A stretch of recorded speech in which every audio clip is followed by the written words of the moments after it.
الحمد لله والصلاة والسلام على رسول الله وبعد. وقرآن کریم کې الله رب العزت په یوځي کې وایي بعد أعوذ بالله من الشيطان الرجيم بسم الله الرحمن الرحيم لو أنزلنا هذا القرآن على جبل لرأيته خاشعا متصدعا من خشية الله.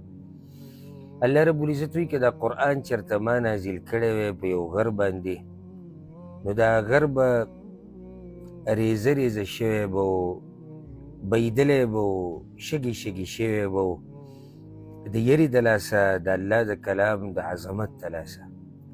زما سوال د ټولو وروڼو او خویندو نه دا دی، چېرته تاسو د الله کتاب لوستلی دی او ستاسو په زړه یې داسې اثر کړی دی؟ چېرته د الله د کتاب تلاوت تاسو کړی دی او ستاسو د سترګو نه اوښکې بهېدلي دي؟ چېرته ستا په جسم باندې غونی زیږ شوی دی؟ چېرته او داسې ډېر سوالونه دي.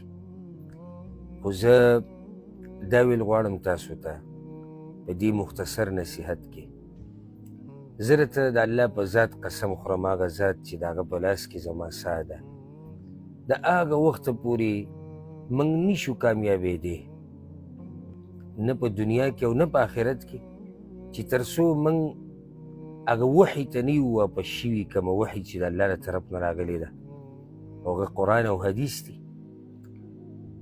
او تر څو چې موږ دا قرآن عملي کړی نه وي که نه، او په خپل ژوند کې هم نه یې راوستی، نو موږ نشو کامیابېدی.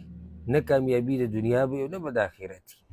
نو ځکه درته د زړه نه وایم، د دې قرآن سره خپل ځان وتړئ، دا قرآن د خپل ژوند ملګری کوي، د دې تلاوت کوئ، په دې کې سوچ او فکر کوئ، د دې ترجمه لولئ، د دې تفسیر لولئ، اورئ یې، نورو ته یې بیانوئ.